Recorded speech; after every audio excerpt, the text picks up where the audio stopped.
Iya, pemerintah resmi memberi label teroris terhadap kelompok bersenjata Papua. Apa dalil pemerintah yang akhirnya memberikan label tersebut dan apa yang berbeda terkait penanganan keamanan di Papua setelah adanya pelabelan tersebut? Langsung saja saya berbincang dengan Menteri Koordinator Politik Hukum dan Keamanan, Profesor Mahfud MD. Selamat malam, Pak Mahfud. Selamat malam. Terima kasih atas waktunya di CNN Indonesia Newscast. Pak Mahfud, kemarin akhirnya pemerintah secara resmi menetapkan kelompok bersenjata Papua sebagai kelompok teroris. Apa yang kemudian membuat pemerintah akhirnya menetapkan kelompok bersenjata Papua ini sebagai kelompok teroris? Apa saja kajian yang sudah dilakukan atas keputusan ini? Kajiannya banyak sekali, tetapi yang mendorong pencepatan itu adalah eskalasi kekerasan yang terjadi beberapa bulan terakhir ini ya.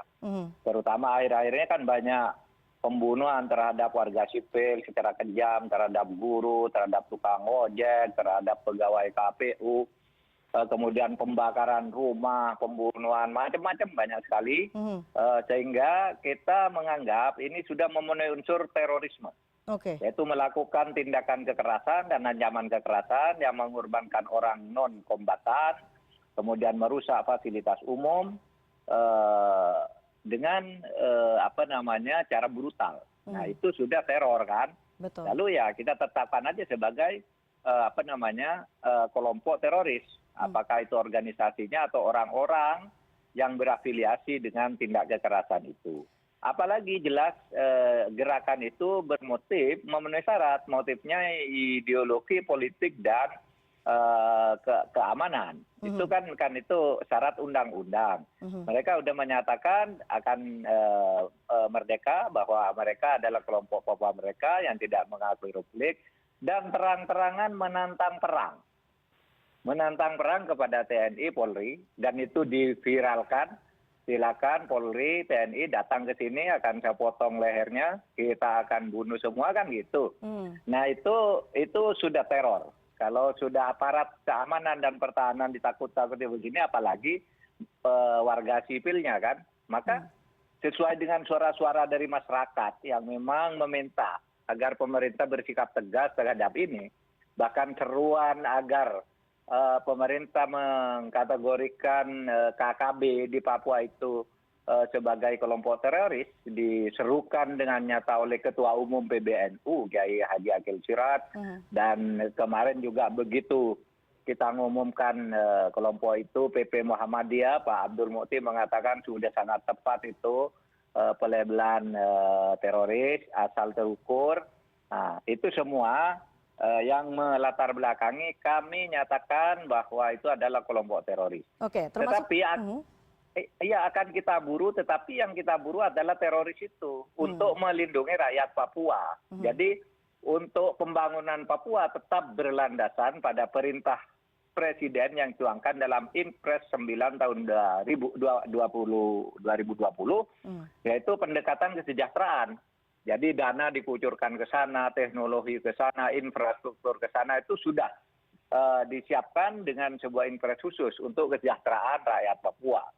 Nah, termasuk juga kemarin penembakan terhadap Kabinda Papua itu juga kemudian yang melatar belakangi akhirnya keluar kebijakan ini, begitu ya Pak Mahfud. Dan tadi kan disebutkan bahwa ada dukungan dari tokoh-tokoh. Tadi Pak Mahfud menyebutkan tokoh-tokoh, mungkin lebih banyak yang disebutkan adalah tokoh-tokoh di nasional, di pusat begitu. Dukungan tokoh-tokoh masyarakat Papua sendiri seperti apa Pak Mahfud terhadap kebijakan ini? Banyak dukungan dari masyarakat Papua. Begini, pimpinan-pimpinan DPRD, kemudian tokoh-tokoh gereja, tokoh-tokoh adat, datang semua ke Jakarta, ke kantor saya, bahkan bergelombang. Dari gereja itu ada 2 gelombang karena beda tempat, beda misalnya yang satu Katolik, satu Kristen gitu, beda-beda datangnya, dan semua menyatakan bahwa Papua itu harus diselamatkan dari teror. Betul. Gitu. Karena Papua itu sebenarnya sangat-sangat republik secara hukum maupun secara psikologis. Secara hukum itu sudah ditentukan oleh penentuan pendapat rakyat yang kemudian disahkan oleh Majelis Umum PBB pada bulan November tahun 1969 dengan resolusi nomor 2504 bahwa Papua itu adalah bagian sah dari negara kesatuan Republik Indonesia. Oleh sebab itu kalau nantang perang dan ingin merdeka dan melakukan kekerasan dengan korban objek-objek vital nasional, kemudian warga sipil, maka itu berarti sudah teror. Dan teror dimanapun harus ditindak tegas, harus diperlakukan secara tegas juga. Oke, sebelum kita masuk bagaimana kemudian penjabaran dari kebijakan ini, saya ingin kemudian menanyakan bagaimana tanggapan dari Pak Mahfud soal komentar yang disampaikan oleh Gubernur Papua Lukas NMB terkait kebijakan yang baru saja dikeluarkan. Gubernur Papua meminta untuk pemerintah mengkaji ulang kebijakan ini. Bagaimana? Apakah ada peluang untuk dikaji ulang kebijakan ini? Karena khawatir dampaknya tidak hanya mungkin soal di dalam internal Papua sendiri, tapi kemudian nanti akan merembet terhadap masyarakat Papua yang berada di rantau misalnya, Pak Mahfud. Ya, permintaan kaji ulang dari Gubernur Lukas NMB itu memuat dua hal. Satu, agar berkonsultasi dulu pemerintah dengan PBB. Saya tegaskan bahwa justru PBB lah yang memerintahkan melalui resolusi nomor 1373 agar setiap negara membuat daftar teroris di negaranya sendiri agar bisa nanti dikerjasamakan untuk pemberantasannya. Itu tidak ada perintah harus konsultasi dengan PBB. PBB yang memerintahkan semua negara anggota PBB itu terikat untuk membuat daftar teroris di negaranya masing-masing sesuai dengan undang-undangnya masing-masing. Itu keliru kalau kita kok disuruh konsultasi ke PBB. Yang kedua, justru kita membuat KKB ini sebagai kelompok teroris justru untuk melindungi rakyat Papua termasuk yang berada di luar Papua, diaspora yang ada di Jawa, Sumatera, Sulawesi, semua kita lindungi. So, tidak ada satu bukti pun selama ini yang kemudian tidak ada perlindungan terhadap mereka karena mereka itu yang berada di luar Papua pun adalah warga negara kita. Malah kita beri afirmasi. Afirmasi itu apa? Kemudahan belajar. Kemudahan menjadi pegawai negeri. Di luar ketentuan yang berlaku secara nasional. Karena kita memberi afirmasi. Gitu. Sekolah ke universitas, ke UI, ke UGM, ke ITB. Mereka diberi fasilitas, tidak usah ke tes seperti orang Jawa kalau Anda mau masuk universitas itu Anda dikasih jatah kursi kan gitu. Karena kita memberi perlindungan kepada mereka yang di luar agar bisa dididik, ikut pendidikan dengan baik dengan standar nasional gitu. Baik. Yang utama adalah perlindungan dan juga kesejahteraan rakyat Papua. Bagaimana kemudian penjabaran dari kebijakan ini, Pak Mahfud? Kalau kemudian kelompok bersenjata Papua dimasukkan ke dalam daftar teroris, apakah kemudian tidak menciptakan suatu gerakan yang lebih represif terhadap pemberantasan atau penjagaan keamanan di Papua? Enggak, karena kita sudah memetakan tempat-tempat dan orang-orangnya tuh kita sudah punya. Itu BIN sudah punya, BAIS sudah punya. Justru kita bicara kemarin, TNI, Polri, dan BIN itu harus bekerja sama. Karena BIN tahu petanya, tahu di mana kelompoknya, dan tahu di kelompok mana dia berbaur. Sehingga membahayakan warga sipil kalau ditindak. Itu BIN dan BAIS lah yang memetakan itu. Lalu TNI Polri yang melakukan tindakan penyelamatan terhadap warga sipil tapi menindak tegas teroris-teroris itu yang sudah diidentifikasi. Kan sebenarnya sudah ada nama-nama, ada sekian ratus orang lah di bawah. Kalau yang nama-namanya itu nampaknya yang hampir sama tuh di bawah 200, 190 berapa gitu. Tapi ada yang menyebutnya sampai 300. Itu kan sedikit sekali dan tempat-tempatnya sudah tahu, ada di kelompok sana, di desa sana itu.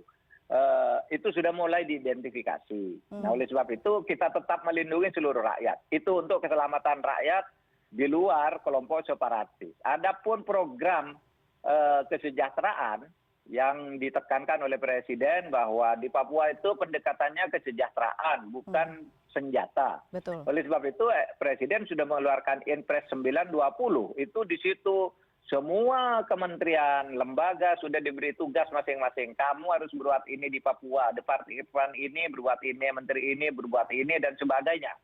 Sudah ada Inpresnya dan disediakan dananya juga. dana otsus akan dinaikkan dari 2% DAU menjadi 2,25% dari DAU. Itu semua kalau dikalikan, satu orang Papua itu yang dibiayai oleh negara itu 17 kali lebih besar dibandingkan dengan rata-rata di luar rakyat Papua. Nah, sementara tuduhan orang bahwa pemerintah mengeruk kekayaan Papua itu tidak benar, karena seluruh kekayaan Papua itu ketika pajaknya dihitung, termasuk pengelola kekayaan Papua di Jakarta, itu hanya 12 triliun pajaknya. Sementara pemerintah setiap tahun mengeluarkan 46 triliun. Kan seperempatnya aja kan? Artinya kebijakan ini juga beriringan begitu ya dengan kebijakan di kementerian lain untuk memastikan bahwa kesejahteraan rakyat Papua ini terjamin begitu ya Pak Mahfud. Kalau kemudian kita bicara sebagian pihak yang kemudian masih berharap ada jalan damai untuk penyelesaian masalah konflik keamanan di Papua, artinya sudah tidak mungkin lagi begitu dengan menempatkan atau memasukkan kelompok bersenjata Papua dalam daftar teroris. Kalau jalan damai itu adalah jalan yang utama. Ini kan mereka yang sudah diajak damai, diajak kembali ke Republik secara baik-baik, masih nantang perang dan nembai orang, bunuh orang. Kalau sekarang mereka sadar saya mau damai, saya mau menyerah, menyerah saja, tidak akan diapa-apakan. Nanti hukum akan bicara, kan gitu. Orang menyerah dan orang lari sampai ditangkap itu kan hukumannya beda, gitu. Oke. Kalau mau damai bagus, kita damai memang sejak dulu kita bicara soal damai, bukan kekerasan. Oke.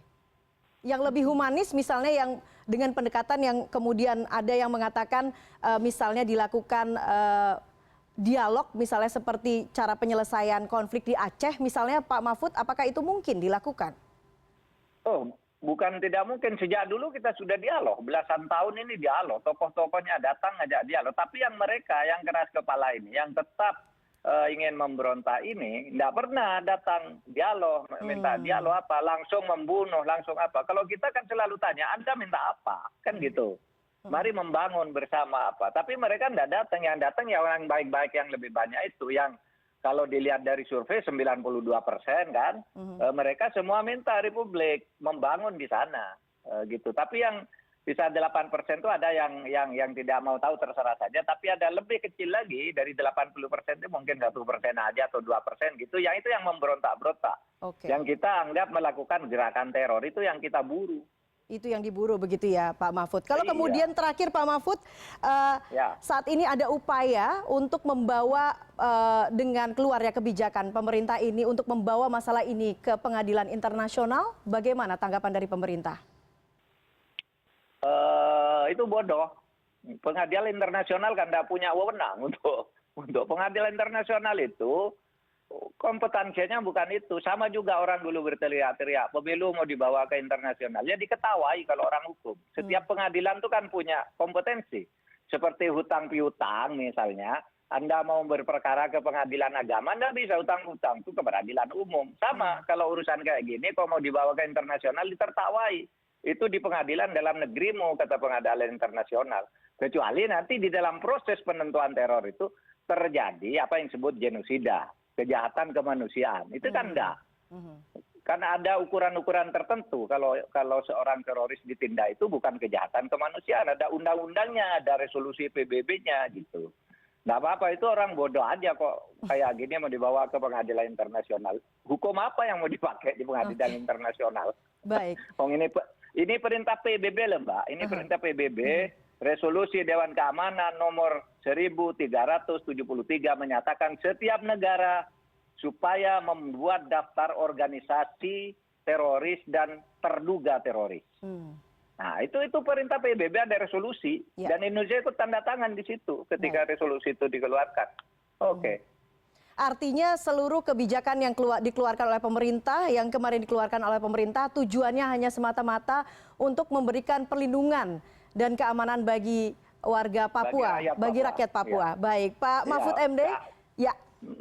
Keamanan dan kesejahteraan. Jadi aman dulu, baru kesejahteraannya kita kembangkan. Baik, aman dan sejahtera bagi rakyat Papua, itulah yang diharapkan seluruh masyarakat Indonesia. Pak Mahfud MD, Menko Polhukam Republik Indonesia, terima kasih atas waktunya di CNN Indonesia Newscast. Selamat malam, Pak. Terima kasih. Selamat malam.